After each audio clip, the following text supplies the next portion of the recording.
ध्रुव का ध्यान ईरा की बातों से हटकर उस शख्स पर गया। अपने सामने खड़े उस शख्स को देखकर ध्रुव के चेहरे का रंग बदलने लगा और उसकी आंखों में खून उतर आया। उस शख्स ने अपने दोनों हाथों में ग्लव्स पहने हुए थे और अपने लंबे बालों की पोनी बना रखी थी। ये वो शख्स था जो ध्रुव का दूर का भाई होने के साथ साथ ध्रुव की शक्तियां कम होने पर उसका हमेशा ही मजाक उड़ाता था। ये सनी ही था जो ईरा के साथ प्रैक्टिस कर रहा था। आज जब ध्रुव अपनी शक्तियों में तीसरे सितारे से चौथे सितारे पर पहुंच गया था, तो वो सनी से मुकाबले के बारे में सोचने लगा। तभी ध्रुव को अपनी अंगूठी में से विदुर की आवाज सुनाई दी। रुको, मैं जानता हूं कि तुम उसे पसंद नहीं करते, लेकिन इस वक्त तुम्हें उससे उलझने की जरूरत नहीं है। और वैसे भी वो शक्ति का सातवां सितारा भी पार कर चुका है और तुम अभी सिर्फ तीसरे सितारे से आगे बढ़े हो। तो तुम्हारे लिए यही बेहतर होगा कि तुम अभी सनी से दूर रहो। ध्रुव आचार्य विदुर की बातें सुन ही रहा था कि तब तक सनी उसके ओर नजदीक आकर खड़ा हो गया। तब ध्रुव के पास में ही खड़ी ईरा ने सनी से कहा, तुम्हारी प्रैक्टिस मेरे साथ चल रही है सनी, ना कि ध्रुव के साथ। तो बेहतर होगा कि तुम उससे दूर ही रहो। इतना कहते हुए ईरा ने अपने दोनों हाथों को फैलाया और हवा में उड़कर सनी को पीछे धकेलने लगी। सनी भी ईरा का सामना करते हुए हवा में पीछे जाने लगा। अगले ही पल दोनों मैदान के बीच में आ गए और एक दूसरे का मुकाबला करने के लिए तैयार हो गए। उन दोनों को ऐसे मुकाबला करता देख ध्रुव को ईरा की फिक्र होने लगी। तभी अंगूठी में से विदुर ने कहा, तुम ईरा की फिक्र मत करो, क्योंकि इस पूरे मैदान में एक अकेली वही है जो कि शक्ति के 8वें सितारे को पार कर चुकी है और 9वें सितारे पर है। उस दिन मिकी से उसने मुकाबला इसीलिए नहीं किया क्योंकि वो जड़ी बूटियों को सुरक्षित रखना चाहती थी। ध्रुव ने कहा, मुझे मालूम है। फिर विदुर ने ध्रुव को देखते हुए पूछा, तो फिर इतने परेशान क्यों हो रहे हो? अच्छा, अब समझा। अमृतधारा के लिए पैसों का इंतजाम जो करना है इसलिए परेशान हो। लेकिन तुम तो अपने बाबा की मदद भी नहीं लेना चाहते, ईरा की मदद भी नहीं लेना चाहते, तो कैसे करोगे इंतजाम? ध्रुव इस वक्त विदुर की बात जरूर सुन रहा था, लेकिन उसका पूरा ध्यान मुकाबले पर था। उधर विदुर अब फिक्र करते हुए दोबारा पूछने लगा, मैं तुमसे कुछ पूछ रहा हूं। लेकिन ध्रुव ने कोई जवाब नहीं दिया। उधर मुकाबले में सनी ने तेजी से 10-12 कदमों को आगे बढ़ाते हुए ईरा को पैर पीछे लेने पर मजबूर कर दिया। तब ईरा ने बड़ी सूझबूझ के साथ अपने आप को संभालते हुए खुद को थोड़ा एक तरफ झुकाया, जिससे सनी औंधे-मुंह जमीन पर जा गिरा। ईरा ने उसका मजाक उड़ाते हुए कहा, क्यों आया मजा, और कोशिश करनी है? उधर विदुर की छटपटाहट से ध्रुव का अपनी अंगूठी पर ध्यान गया। विदुर ने दोबारा ध्रुव से पूछा, मैं तुमसे पूछ रहा हूं कि तुम पैसों का इंतजाम कैसे करोगे? तब ध्रुव ने एक सटीक जवाब देते हुए कहा, पैसों का इंतजाम करने के लिए मेरे दिमाग में एक तरकीब है। ध्रुव की इस बात पर खुश होते हुए विदुर ने तुरंत पूछा, तो फिर मुझे भी बताओ कि तुम्हारे इस खुराफाती दिमाग में आखिर चल क्या रहा है? ध्रुव ने कहा, बताता हूँ। पहले हम कहीं अच्छी जगह जाकर बैठते हैं और फिर इस मुकाबले को देखते हुए इस बारे में बात करते हैं। इतना कहते हुए ध्रुव मैदान में चल रहे मुकाबले के चारों तरफ अपनी नजरें दौड़ाने लगा। तभी उसे वहां ऊंचाई पर कुछ खाली सीटें नजर आई।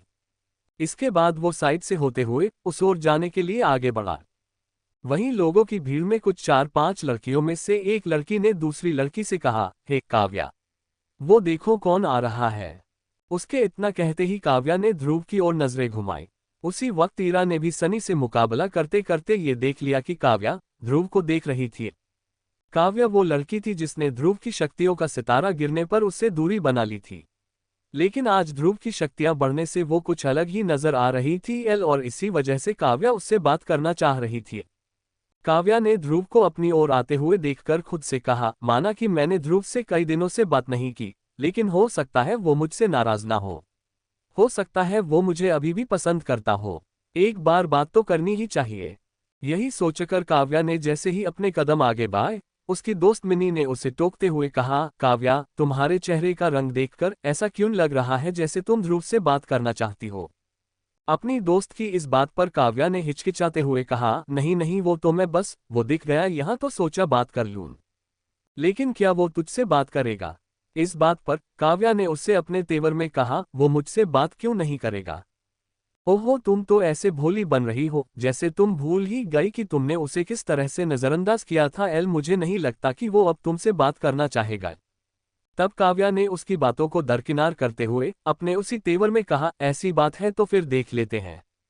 काव्या की इस बात का जवाब देते हुए उसकी दोस्त ने तुरंत कहा, हाँ ठीक है, देखते हैं।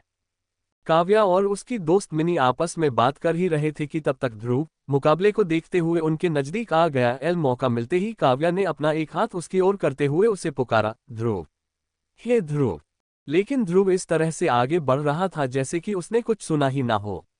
और ये देखकर काव्या की दोस्त मिनी और वहां बैठी दूसरी लड़कियां उस पर हंसने लगी। उन सभी के हंसते हुए चेहरों की तरफ जैसे ही काव्या ने गुस्से से पलटकर देखा तो सबने हंसना बंद कर दिया।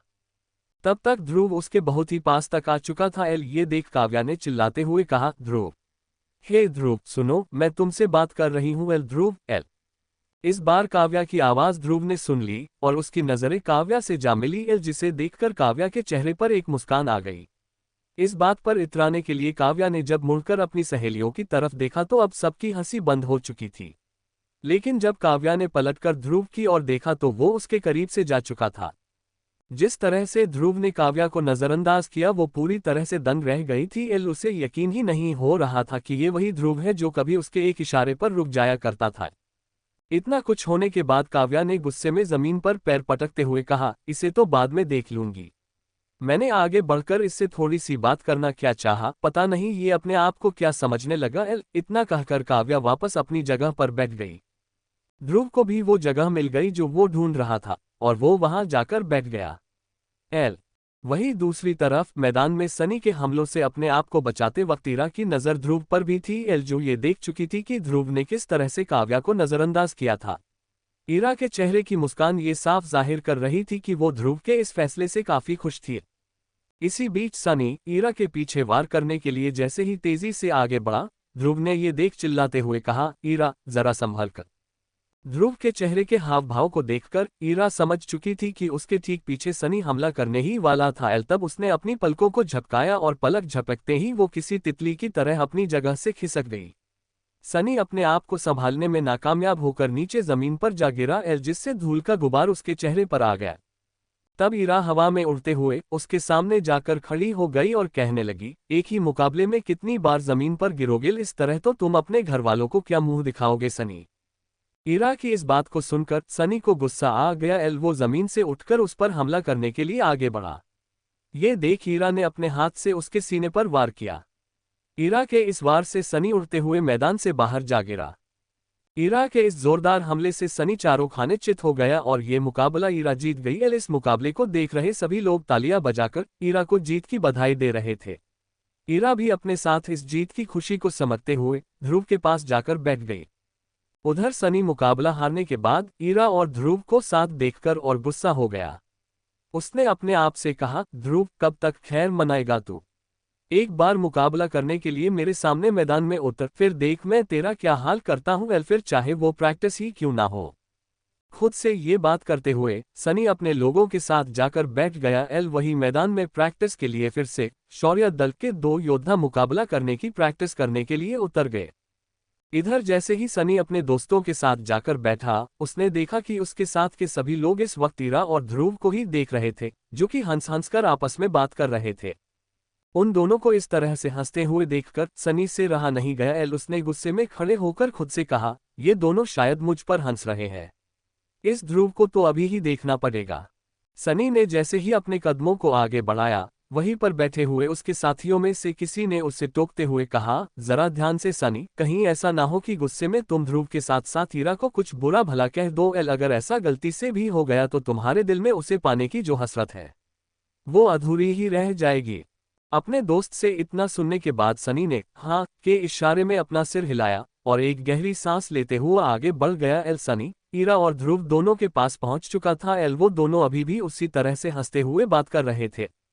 सनी ने ध्रुव की तरफ देखते हुए कहा, अरे ध्रुव, तुम्हारा यहाँ पर क्या काम? क्या तुम यहाँ किसी के साथ मुकाबले की प्रैक्टिस करने आए हो? ईरा जानती थी कि दोनों की आपस में नहीं बनती थी और इस वक्त सनी ध्रुव का मजाक उड़ाने आया था। सनी की इस बात पर ईरा ने ध्रुव की तरफदारी करते हुए कहा, सनी, तुम शायद भूल रहे हो कि जिस तरह से तुम शौर्य दल का हिस्सा हो, ठीक उसी तरह से ध्रुव भी शौर्य दल का हिस्सा है। वो कभी भी मुकाबले की प्रैक्टिस देखने के लिए यहाँ आ सकता है। ईरा की बात पर सनी ने कहा, लेकिन इस तरह से मुकाबले की सिर्फ प्रैक्टिस देखने से तो काम नहीं बनेगा ना। अगर ध्रुव को हमारे दल का नाम रोशन करना है तो उसे किसी ना किसी से मुकाबला करने के लिए मैदान में उतरना चाहिए। क्यों ध्रुव? ठीक कहा ना मैंने? ध्रुव इस बात का कोई जवाब देता उससे पहले ही ईरा ने तुरंत कहा, अभी इसकी कोई जरूरत नहीं है, और वैसे अभी कुछ देर पहले तुमने जो हमारे दल का नाम रोशन किया है वो काफी था। ईरा के इतना कहते ही एक बार फिर से वो ध्रुव के साथ हंसने लगी। ये देख सनी ने अपने गुस्से को दबाते हुए कहा, वो तो वक्त वक्त की बात है एल, मुकाबले में एक जीतता है तो दूसरा हारता है, ये तो होता ही है, लेकिन असली योद्धा वही होता है जो मैदान में उतरता है। तब ईरा ने कहा, तुम ध्रुव की चिंता मत करो सनी, और वैसे भी तुमने ही तो कहा न कि वक्त वक्त की बात है, तो वक्त आने पर एक दिन ध्रुव से तुम्हारा सामना जरूर होगा। ईरा की इस बात को सुनकर सनी के शैतानी दिमाग में एक तरकीब आई और उसने अपना दांव खेलते हुए कहा, अच्छा ऐसी बात है, लेकिन मुझे ध्रुव को देखकर ऐसा नहीं लगता कि कभी ऐसा वक्त आएगा जब ध्रुव मेरा मुकाबला कर पाए। इस पर ईरा ने ध्रुव के कंधे पर हाथ रखते हुए उस पर भरोसा दिखाया और सख्ती से सनी को जवाब दिया, आएगा, जरूर आएगा। इस मौके का फायदा उठाते हुए सनी ने तुरंत ही कहा, ठीक है ईरा, अगर ऐसी बात है तो फिर हम आज ही वो दिन तय कर लेते हैं एल, जब ध्रुव मेरे साथ मैदान में मुकाबला करने के लिए उतरेगा। सनी के इतना कहते ही ईरा थोड़ा हड़बड़ाने लगी एल, उसके चेहरे का रंग उड़ने लगा एल, जिसे देखते हुए सनी ने बेशर्मी से हंसते हुए कहा, क्यों, क्या हुआ, कहीं तुम डर तो नहीं गई, ये सोचकर कि अगर ध्रुव मेरा मुकाबला करेगा तो कहीं उसको कुछ हो गया तो। अपने खिलाफ इतनी बातें सुनकर अब ध्रुव का खून खौलने लगा था एल, उसे अंगूठी में बंद विदुर और बाहर उसके साथ बैठी ईरा दोनों ने रोकने की कोशिश की, लेकिन ध्रुव के इरादे अब कुछ और ही नजर आ रहे थे एल, वो बड़ी मुश्किल से अपने आप को कुछ भी कहने से रोक रहा था। अगले ही पल ध्रुव सीढ़ियों से नीचे उतरने के लिए आगे बढ़ा, लेकिन सनी ने उसे उकसाते हुए कहा, मैदान से बाहर जाने से क्या होगा ध्रुव, अगर बाहर ही जाना है तो तुम इस मैसेडोरिया शहर से ही बाहर क्यों नहीं चले जाते। अब वहां मौजूद लोगों का ध्यान मैदान में चल रहे मुकाबलों की प्रैक्टिस से ज्यादा सनी और ध्रुव पर था। इतना सुनने के बाद ध्रुव ने अपने कदमों को रोका और फिर कुछ सोचने के बाद एक बार फिर से अपने कदमों को आगे बढ़ाया, लेकिन तभी सनी ने अपनी बात को पूरा करते हुए कहा, चलो ठीक है ध्रुव एल, हम ऐसा करते हैं कि 1 साल बाद होने वाली यूथ सेरेमनी के वक्त हम दोनों के बीच एक फाइट तय करते हैं एल, बोलो क्या तुम इस चुनौती के लिए तैयार हो। सनी के इतना कहने के बाद अब सभी का ध्यान ध्रुव पर था एल, इस बार सनी ने सीधे सीधे ध्रुव को उससे मुकाबला करने के लिए ललकारा था।